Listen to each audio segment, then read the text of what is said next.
Of the strange research to come out of mid-1900s America, there is little with a legacy as enduring or as terrifying as the Mouse Utopia experiments. Taking place throughout the 50s, 60s, and early 70s, the grim fate of the subjects was published in the national magazine Scientific American, and the experiments themselves were largely taken as apocalyptic portents. In a post-war United States, the language used to describe the results such as behavior sync became synonymous with fears of an overpopulated world and violent, deviant behavior in cities. Today, they are preserved within fiction such as Channel 4's conspiracy thriller Utopia and the classic animated movie The Secret of NIMH. Our world began changing. So what were the Mouse Utopia experiments?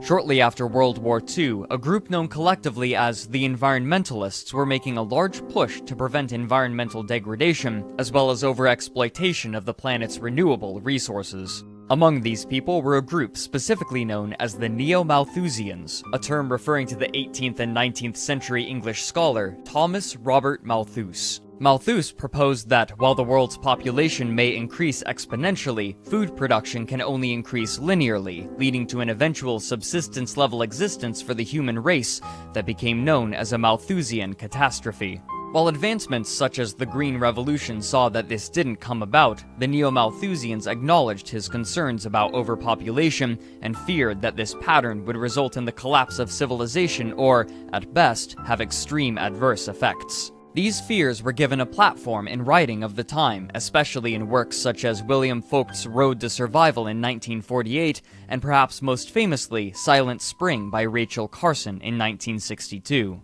Before the movement's explosion of popularity in the 50s and 60s, however, researchers had already begun work investigating the effects of population growth, and among them was a man named John B. Calhoun. Born in 1917, Calhoun took an early interest in science, specifically ornithology, publishing his first paper on birds when he was 15, but over time, his interest would change. By the time he received his PhD, his focus had turned to ethology, the study of animal behavior. When his education was concluded, he moved with his family to Towson, Maryland, to begin research at Johns Hopkins University in nearby Baltimore, but the research itself would be conducted much closer to home. In 1947, shortly after he arrived, he approached his neighbor about using some of their neglected property for an experiment. The scope would be massive, and according to Calhoun, his neighbor probably didn't expect such a scale when they agreed to let him use the forested area. Taking over a quarter of an acre, Calhoun constructed a massive habitat, complete with food, water, ample shelter, and protection from predators, with the only limiting condition being their restriction to the quarter-acre living space. He affectionately provided his enclosure a name, Rat City. Unfortunately, no publicly available images of Rat City exist. Calhoun was very familiar with Norway rats, having performed research on them for his doctorate, and he estimated that Rat City could sustain approximately 5,000 individuals, though if they reached this number, the population density would be tight. He began by placing 5 pregnant females in the enclosure, providing ample genetic diversity, and soon the population was increasing exponentially. But then something surprising happened. Rather than the population increasing to fill the space of the enclosure, it quickly leveled off at 150 members. He also noted some behavioral peculiarities. Despite the large size of Rat City, the residents seemed to gather around just a few places, forming social groups of 12 and limiting themselves to specific feeding locations. He would conclude the experiment after 2 years and 4 months, during which the population never grew over 200. Careful observation revealed the cause: high infant mortality. For some reason, as the experiment progressed and the population increased, the mothers were not caring for their young properly, leading to most of them dying before reaching maturity. Calhoun had his theories as to why this was, but to prove them, he would need more data.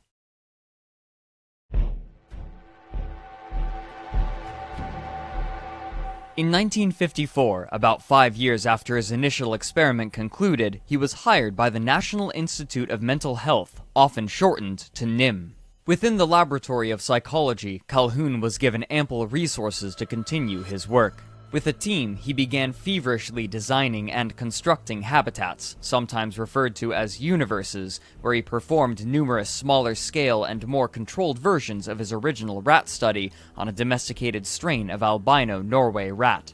These rats would want for nothing. All physical needs for a healthy rat lifestyle would be provided for them, including food, water, climate control, and nesting material. Calhoun spent 8 years perfecting his enclosures and methods until finally, in February of 1962, an article of his writing was published in the magazine Scientific American. The article was entitled Population Density and Social Pathology. His opening paragraph ominously reads so, quote, "In the celebrated thesis of Thomas Malthus, vice and misery impose the ultimate natural limit on the growth of populations. Students of the subject have given most of their attention to misery, that is, to predation, disease, and food supply as forces that operate to adjust the size of a population to its environment. But what of vice? Setting aside the moral burden of this word, what are the effects of the social behavior of a species on population growth, and of population density on social behavior?" Unquote. To answer this question, he cited 6 of his experiments in particular, all with similar composition and concerningly similar results. The design of these habitats was simple. The layout was a rectangle measuring 10 feet by 14 feet, divided into 4 equal sections by electric fences. 3 of these fences sported bridges over which the rats could climb, while one fence lacked such a bridge, essentially creating one long space that wrapped in on itself. Each section was equipped similarly, with a food hopper, water, and nesting areas accessible by spiral staircases. But Calhoun, leveraging his experience with the rats, made special changes to encourage specific behaviors. He enticed the rats to use one of the center pens by making the spiral staircase to that pen's living spaces shorter than the others, though he admits this was a comparatively small factor. But the more insidious change was to their food supply. In half of the experiments, Calhoun supplied powdered food, but in the other half he placed feeders of his own design, consisting of hard pellets behind a wire mesh. Half of his experiments began with 32 mice, the other half with 56, of evenly male and female composition, and all having just reached maturity. Calhoun estimated that approximately 40 rats could comfortably be housed in these enclosures, but he would allow these populations to increase to 80 before he would cull them. Almost immediately after introduction, things began to go awry. The females, unsurprisingly, spread themselves out somewhat evenly through the pens, but after the males jockeyed for dominance and those of highest rank were determined, they began to distribute themselves strangely. Less dominant male rats will typically awaken earlier and begin to wander and forage for food, and due to the design of the pen, this meant that they usually would end up in the center sections to eat.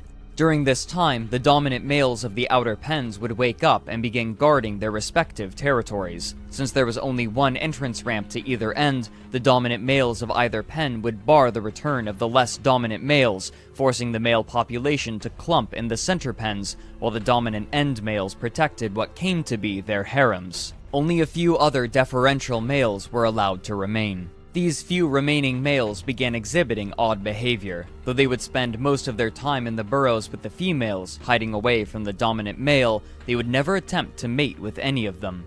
Instead, perplexingly, they would try to mate with the dominant male, and even more perplexing, the dominant male would not fight these attempts. At the same time as this was happening, the effect of Calhoun's special feeders was taking hold. Since procuring food was such a lengthy process at the hard food feeders, it was common for one rat to join another while in the process of feeding. By this method, the rats slowly became conditioned to eating in the company of other rats until, eventually, the rats would refuse to eat unless another rat was present. Since more rats tended to be in the center pens, this behavior meant that, over time, more and more rats made their way there, further condensing them. This heightened the proximity of an already cramped population. In the experiments with the powdered food, this effect was far less pronounced. With these factors combined, Calhoun noted what he called a behavioral sink, or an increase in pathological activity in the rats due to the stress involved in such high population density.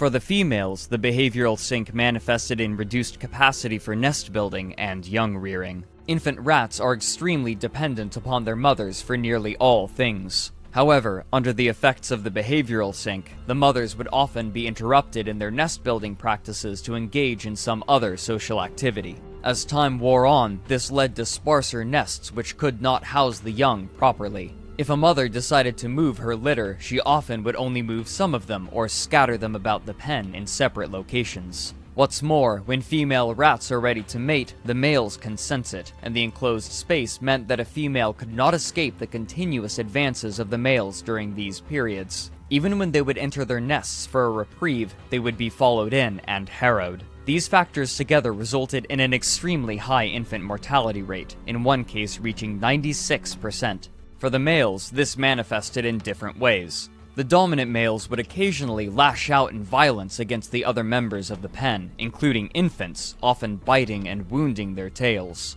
Among the lower class males were three groups. The first he described as the homosexuals, which he immediately corrects as pansexuals, who would not compete for status but would often attempt to mate with any other rat, regardless of gender or age. Much like in the end pens, these advances went unchallenged. The second group he described as somnambulists, who moved slowly through the pen without interacting with other individuals in any fashion, and the other rats, in turn, ignored them, except in rare circumstances. These rats, externally, he described as fat, sleek, and healthy-looking.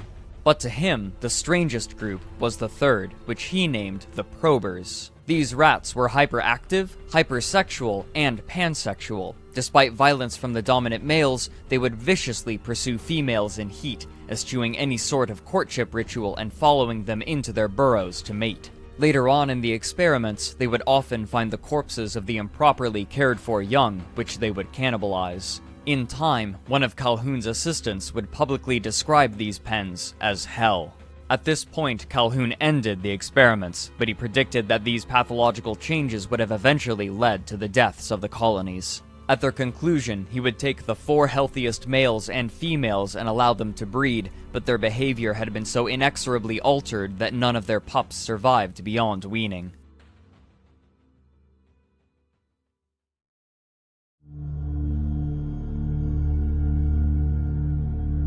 This short article enraptured its US audience, and the effects on both the scientific world and popular culture were immediate. People began to relate Calhoun's rat experiments to modern city life, and in an era where fear of social deviance was reaching an extreme high, it was largely seen as a reflection of the current time and where society could be heading, egged on by Calhoun's provocative language and allegorical design of his test environment, made to look like a city.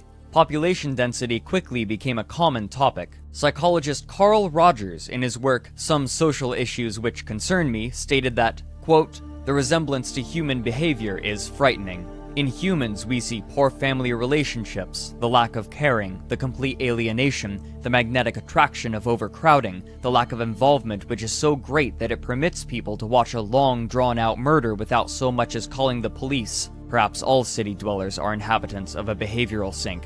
Unquote. Soon after, studies of dense urban environments were conducted to see if these effects translated directly to humans, but what they found was inconclusive and unsatisfying. Despite the suggestions of Calhoun's rats, humans in cities reacted differently or sometimes opposite the manner that researchers expected, depending on the location. No matter how they tried, no evidence of a widespread behavioral sink could be found in urban areas. But this did not dissuade Calhoun. Even as others explored the problem of overcrowding, Calhoun frantically continued his research. Now a celebrated success and emboldened by the public acceptance of his ideas, he resumed his work at NIM on an even larger scale, though again away from the public eye. He spent his time on new subjects as he continued to perfect his enclosures and experiments until finally, after 11 years, Calhoun revealed his magnum opus through an article he entitled Death Squared, which was published in the journal Proceedings of the Royal Society of Medicine in January of 1973. The lengthy opening to this article was undeniably apocalyptic. Calhoun wrote, "I shall largely speak of mice, but my thoughts are on man, on healing, on life and its evolution. Threatening life and evolution are the two deaths, death of the spirit and death of the body. Evolution, in terms of ancient wisdom, is the acquisition of access to the tree of life." Unquote. He goes on to heavily reference revelations and of the riders of the apocalypse, using them to proclaim that the Hippocratic Oath applies not only to the body, but to the spirit. After this dramatic introduction, he described his test. For the most part, these new experiments were similar to his 1963 trials, including unlimited access to food and water, protection from the elements and predators, and safeguards against disease. Many parts, however, were drastically altered. As Calhoun mentions in his introduction, the Norway rats used in his first publicized experiments were replaced with albino house mice, which were taken from a breeding group from the National Institutes of Health made specifically to prevent communicable disease. To fit his new subjects, Calhoun had designed an entirely new enclosure. This version was much more vertical, with 16 wall-mounted housing areas for the rats at the tops of long metal tubes, which Calhoun called walk-up apartments. At the bottom of each apartment was a virtually unlimited supply of food, water, and nesting material. With the space provided, Calhoun estimated that it could potentially hold 3,840 mice. He named this enclosure Universe 25. Calhoun's methods also had changed. Rather than instituting population controls, he would interfere far less. His plan was to place 8 mice in the enclosure, 4 male and 4 female, and simply watch and wait. Calhoun observed 4 distinct phases in the ensuing experiment. Phase A was predictable, constituting the time period before the first new mice were born, which ended up being 104 days. For the mice, these days were, quote, marked by considerable social turmoil. After the social order was established and the first brood was born, the population began Phase B, which Calhoun named the exploitation phase. During this time, the mice doubled in number every 55 days as new young grew to maturity and had their own young. This doubling continued until day 315, after which the doubling rate slowed to a rate of 145 days, nearly 3 times as long.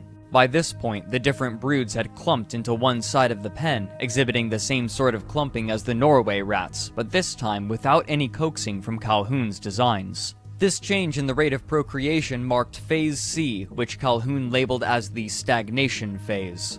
This is when the most notable events occurred, and they eerily mirrored Calhoun's rat experiments. In a natural setting, those mice which find no social niche will leave the colony, but in this experiment, emigration was impossible, and so those forced to remain withdrew from society.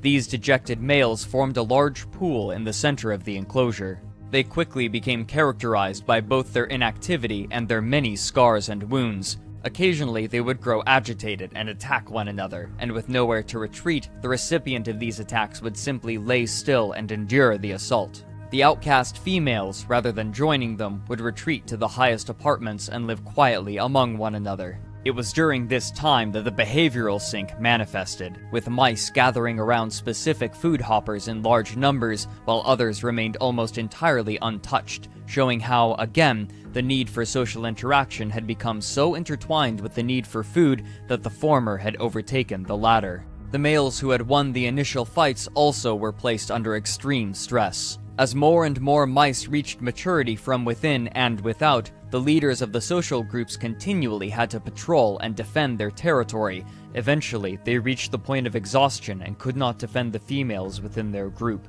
These females were therefore forced to defend the nest themselves, even when nursing their young, leading to generalized aggressive behavior. This aggression would inevitably be misdirected onto their young, who would be wounded by their mothers and forced to leave the nest before they were finished weaning. Much like the rats, the mother mice would also forget some of their young when moving from one nesting site to another. Due to the added stress of defending their territory, sometimes the mothers would reabsorb unborn mice in the womb, further reducing the fertility rates. Calhoun writes, "For all practical purposes, there had been a death of societal organization by the end of Phase C. Finally, there was Phase D, which Calhoun entitled the death phase. This phase was characterized largely by an entire generation of young who had been rejected by their mothers early and forced to leave the nest, and they were therefore unable to exhibit normal social behavior.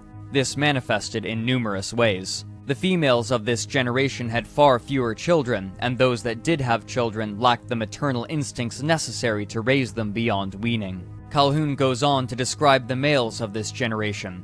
Quote, Male counterparts to these non-reproducing females were soon dubbed the beautiful ones. They never engaged in sexual approaches toward females, and they never engaged in fighting, and so they had no wound or scar tissue. Thus, their pelage remained in excellent condition. Their behavioral repertoire became largely confined to eating, drinking, sleeping, and grooming, none of which carried any social implications beyond that represented by contiguity of bodies." Unquote. As the last mice with reproductive instincts aged beyond their fertility, Calhoun declared that the last male would die around day 1780 of the experiment, effectively rendering the colony dead, as it would be unable to produce any more young. His present tense language implied that, when the article was published, the colony was still technically alive, though its final fate was practically sealed. Calhoun closed his article with a call to action. For an animal so complex as man, there is no logical reason why a comparable sequence of events should not also lead to species extinction. If opportunities for role fulfillment fall far short of the demand by those capable of filling roles and having expectancies to do so, only violence and disruption of social organization can follow. Individuals born under these circumstances will be so out of touch with reality as to be incapable even of alienation. Their most complex behaviors will become fragmented. Acquisition, creation, and utilization of ideas appropriate for life in a post-industrial, cultural, conceptual, technological society will have been blocked. Just as biological generativity in the mouse involves this species' most complex behaviors, so does ideational generativity for man. Loss of these respective complex behaviors means death of the species.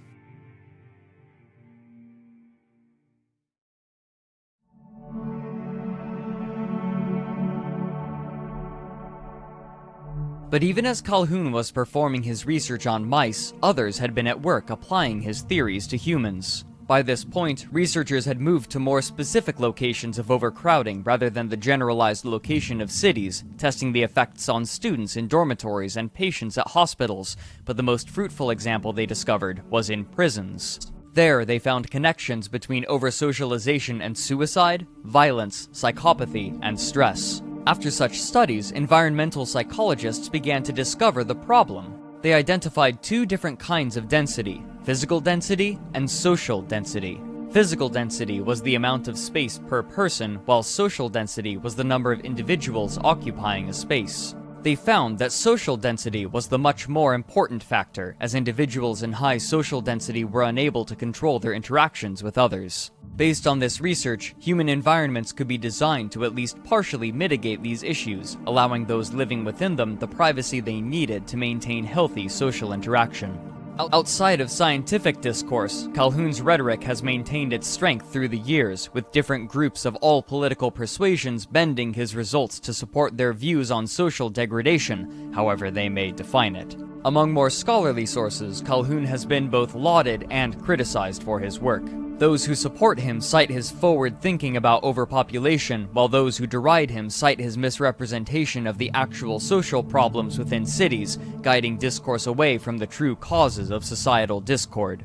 But no matter what those in the modern day think of his research, his influence on the way America views its cities is undeniable.